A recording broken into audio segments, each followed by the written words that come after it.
Bapak Ibu sekalian yang dirahmati Allah, pada kesempatan ini kita akan membahas tentang keutamaan berdoa kepada Allah Subhanahu wa taala.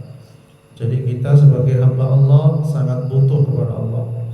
Sangat butuh kepada Allah dalam segala hal, karena kita sebenarnya lahir di dunia ini tidak punya apa-apa. Semua ini hanya titipan dari Allah Subhanahu wa taala. Oleh karena itu kita senantiasa mengistimewakan Allah Subhanahu wa taala, senantiasa mohon kepada Allah Subhanahu wa taala. Terus nopo apa keutamaan berdoa kepada Allah? Yang pertama, doa itu adalah ibadah. Doa adalah ibadah itu sendiri. Jadi donga niku nggih ibadah. Nggih.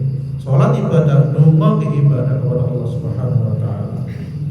Sebagaimana sabda Rasulullah sallallahu alaihi wasallam, "Ad-du'a huwal ibadah." Doa itu adalah ibadah. Nanti saya riwayat Abu Daud. Kemudian meninggalkan doa adalah merupakan bentuk kesombongan, ya, bentuk menganggap dirinya punya kekuatan. Ya. Allah Subhanahu wa taala berfirman, "Qala rabbukum ud'uni astajib lakum, innal ladzina yastakbiruna 'an ibadati sayadkhuluna jahannama dakhirin." Dan Tuhanmu berfirman, "Berdoalah kepadaku, niscaya akan kuperkenankan bagimu. Sesungguhnya orang-orang yang menyombongkan diri dari menyembahku akan masuk neraka jahanam dalam keadaan hina dina." Jadi tiang ingkang boten donga, orang yang tidak berdoa kepada Allah termasuk tiang napa Bu? Tiang sombong.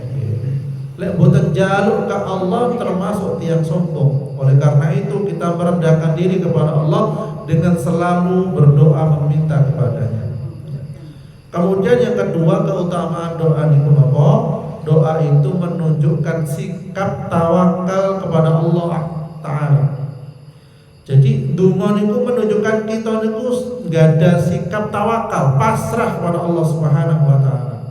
Pasrah terhadap segala urusan, pasrah terhadap segala ujian dan cobaan. Ya. Yang tadi kita sampaikan, wa qala rabbukum ud'uni astajib lakum. Dan Tuhan berfirman, berdoalah kepadaku, niscaya akan kuperkenankan bagimu. Kapan diperkenankan?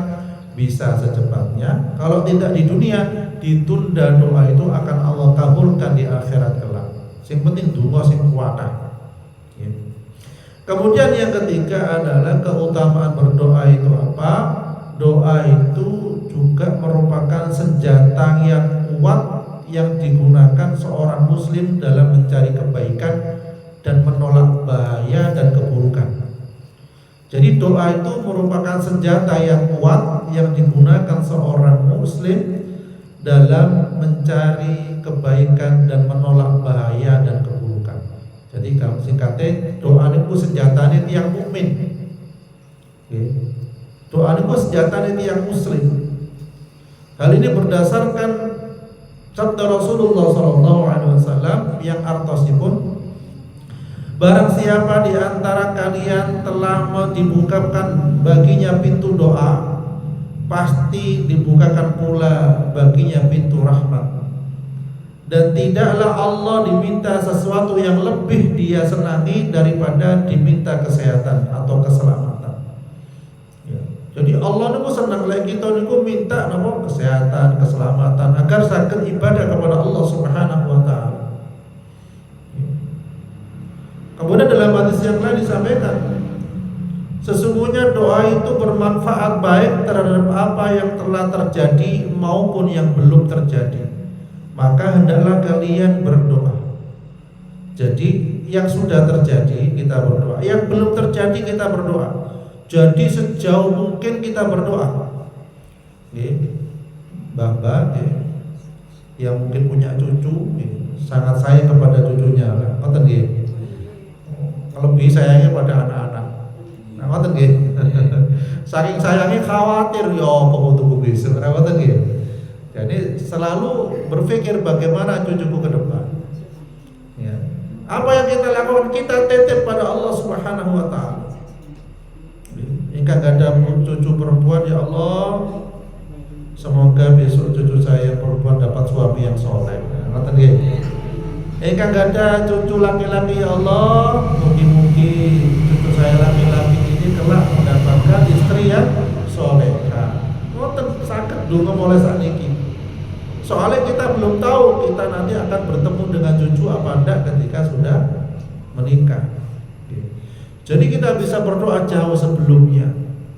Atau kita mengkhawatirkan nasib anak-anak kita masa depan, cucu kita masa depan, titipkan pada Allah, berdoa pada Allah sebanyak-banyaknya. Ya Allah, berikan mereka kebahagiaan dunia dan akhirat. Cukupkan rezekinya, jadikan keluarganya sakinah, mawaddah, warahmah. Kita titip pada Allah Subhanahu wa taala. Karena apa? Biasanya pun tiang sepah. Bahwa ini insyaallah doanya makbul, dikabulkan oleh Allah Subhanahu wa taala. Jadi enak pun ketika kita titip kepada Allah keturunan-keturunan kita agar menjadi keturunan yang soleh. Rabbi ja'alni muqimas sholati wa min dzurriyyati rabbana wa taqabbal du'a. Ya, sebagaimana doanya Nabi Ibrahim, ya, berharap bahwasanya agar anak cucunya kelak termasuk orang-orang yang bertakwa kepada Allah, yang dekat dengan Allah Subhanahu wa taala. Harta yang paling mahal itu adalah keimanan. Ya, oleh karena itu kita berharap anak cucu kita tuh bisa mempertahankan keimanan sampai nopo? Sampai husnul khotimah. Soalnya nopo? Kalau kapan hari ini Bu kedatangan yang dari Bali. Jadi perempuannya nikah dengan laki-laki Bali. Mau diajak muslim. Nah, tapi sudah punya anak 3 atau berapa tuh balik lagi ke Hindunya lagi, ke agamanya mereka. Akhirnya perempuannya ikut juga. Padahal anak ini perempuan ini jebolannya pondok, keluaran dari pondok. Ini beberapa hari kalau ya Allah. Dan dia yang laki-laki yang dari Bali ini mu'alaf, masuk Islam. Kalau sudah laki-laki masuk Islam, hartanya nggak boleh diambil harta orang tuanya. Nah, tapi dia masya Allah ikhlas, rela dia. Ditransfer sama pamannya, tidak usah sudah, saya cukup ini masya Allah. Jadi rasa cukup ini harta yang paling mahal. Ya. Jadi seperti itu. Jadi harus hati-hati agar anak cucu kita hidayahnya tetap. Karena kalau kafir finnari jahannam khalidina fiha. Kalau kafir naudzubillah min dzalik akan masuk neraka selama-lamanya. Neraka selama-lamanya ndak ukuran sudah wis. Mboten batas kekal itu suwi wis mboten batas. Lah kita gesang hidup di dunia ini masih ada batasnya. Lah kalau sudah orang kafir masuk neraka naudzubillah min dzalik niku tiada batasnya. Oleh karena itu kita jaga anak cucu kita tetap menjaga keimanan kepada Allah Subhanahu wa taala. Kemudian yang keempat adalah doa adalah senjata yang digunakan para nabi dalam menghadapi situasi yang sulit atau ujian yang sulit. Jadi donga niku senjatanya nabi yang digunakan dalam menghadapi situasi yang sulit. Ya. Jadi banyak doa-doa nabi itu yang tertuang di dalam Al-Quran. Ketika kondisi-kondisi genting pun berdoa. Ya. Sampai juga doa yang salah satunya adalah ya Allah, wujudkanlah untuk kami apa yang Kau janjikan. Ya Allah, berikanlah kepada kami apa yang Kau janjikan. Ya Allah, jika sekumpulan kaum muslimin ini binasa, maka tidak ada yang akan menyembah Engkau di muka bumi ini. Jadi ini doa beliau ketika mau perang Badar. Ya. Ketika beliau melihat jumlah kaum musyrikin, orang-orang syirik niku sebanyak 1000 orang. Sedangkan orang muslim itu sebanyak 319 orang.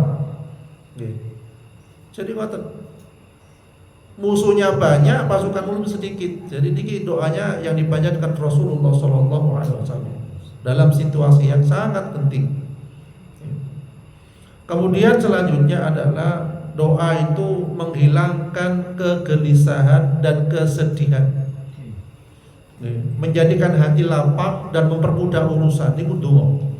Jadi doa itu dapat menghilangkan kegelisahan dan kesedihan. Ini yang kelima, menjadikan hati lapang dan mempermudah urusan. Sampai kita pun ketika mau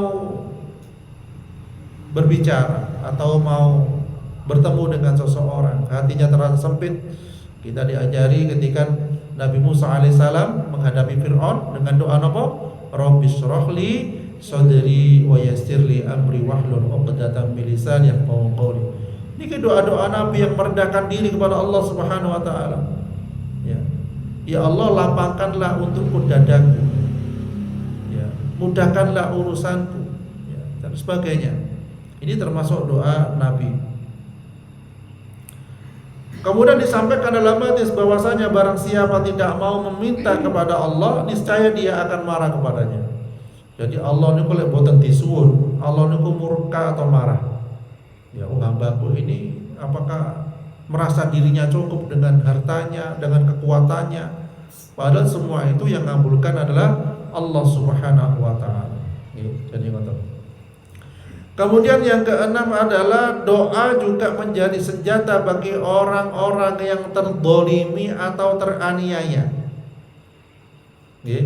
Jadi lewat yang terdolimi niku napa ucapane doa. Ada seseorang yang terdolimi karena mungkin harta warisannya diambil semua oleh saudaranya, wonten nggih. Nah, niki terdolimi niki namine. Jadi wonten teng semboro niku dipendheti sedaya. Ya, pas kula kamling niku wonten sing cerita ngoten. Tapi apakah hidupannya biasanya tidak cukup? Nggih, Pak. Sing di uji kali ini ku tidak cukup, bahkan mungkin dia akan pinjam-pinjam dan lain sebagainya. Na'udzubillah min dzalik. Ya, itu berarti mendolimi saudara yang lain yang juga membutuhkan, yang dia berhak menerima warisan. Dalam hadis saja dikatakan siapa yang mengambil tanah seseorang 1 jengkal saja, nanti kelak akan dikalungkan 7 petala bumi. Bayangkan, sak jengkal sak kilan loh cumaan. Napa malih sing sering rubah batasnya tanah, wah, alamat sudah. Nah ya. Jadi jenengan ada yang menyerobot batas tanah, tidak usah khawatir, celenganku di akhirat ini. Ya. Karena semua itu titipan, kekayaan itu bukan menjamin kebahagiaan. Ya, tetapi rasa cukup itulah yang akan menjadikan orang bahagia. Mboten usah khawatir. Karena napa teng surga niku kebanyakan apa tiang-tiang ingkang boten gada. Maksudnya walaupun gada tapi dia amanah digunakan dalam ibadah kepada Allah Subhanahu wa taala. Jadi ngoten. Ya. Jadi tiang-tiang yang terdolimi ini doanya makbul. Oleh karena itu tiang sepah ketika didolimi putra-putranipun sebaiknya doa yang baik supaya makbul. Nggih. Tapi kadang hati ini keceplosan, tidak kuat ngomongnya macam-macam. Aduh, bahaya nih. Yang pernah tak ceritakan dulu ada ketika itu seorang anak masih kecil jatuhkan vas bunga yang sangat bagus, yang sempai ngomong keceplosan, mandar acur dasmu. Nauzubillah min dzalik. Ya, doa seperti ternyata betul. Entah 15 tahun kemudian atau 30 tahun kemudian anaknya kecelakaan, kepalanya ketabrak hancur. Doanya belum ditarik. Lagi kita keceplosan doa yang tidak baik kepada seseorang, pada keturunan kita, cabut doa itu. Ya Allah, saya cabut doa yang tidak baik yang terdahulu saya ucapkan kepada anak cucu saya. Ya moga sarang-sarang. Ya Allah, saya cabut doa saya yang tidak baik kepada anak cucu saya, kepada saudara saya, kepada siapapun. Amin. Niki khawatir kita keceplosan gak kroso. Gitu bagi. Jenenge tiyang pegel. Anak wis di rumah dibelanjani, wis digawe omah dan sebagainya, ternyata nyakiti hati. Nah, niki harus kita doakan kebaikan. Sampai anak yang belum taat kepada Allah kita doakan kebaikan terus pada Allah. Minta pada Allah Subhanahu wa taala. Bisa jadi ini ujian dari Allah Subhanahu wa taala. Jadi ngoten. Kula wau ningali semesakne iki. Wonten tiyang sepuh ibu-ibu pun 75 tahun, anaknya 12. Tidak ada satupun yang mau rawat anak ini pun, ya Allah. Nemen 12 anak loh, 12. Lek siji mungkin sik rada mikir niki 12 anak tidak mau merawat ibunya. Dan niki akhirnya ibu yang usia 75 tahun niki jualan mainan. Kadang lek mboten laku, lek tidak laku jualan mainan niku dhek diparingi makan kali tiang-tiang.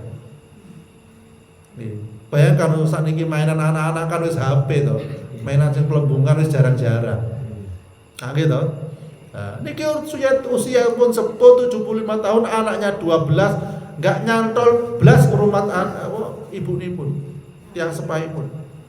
Naudzubillah min dzalik. Oleh karena itu monggo kita waspada. Kita tetap berdoa pada Allah Subhanahu wa taala, tetap bergantung pada Allah Subhanahu wa taala dan mendoakan pada anak cucu keturunan kita menjadi anak yang soleh, berbakti kepada orang tua. Mudah-mudahan kita sekalian oleh Allah diberikan keturunan yang soleh dan soleha bersama-sama masuk surganya Allah Subhanahu wa taala. A'udzubillahi minasyaitonir rajim. Bismillahirrahmanirrahim. Alhamdulillahirabbil alamin.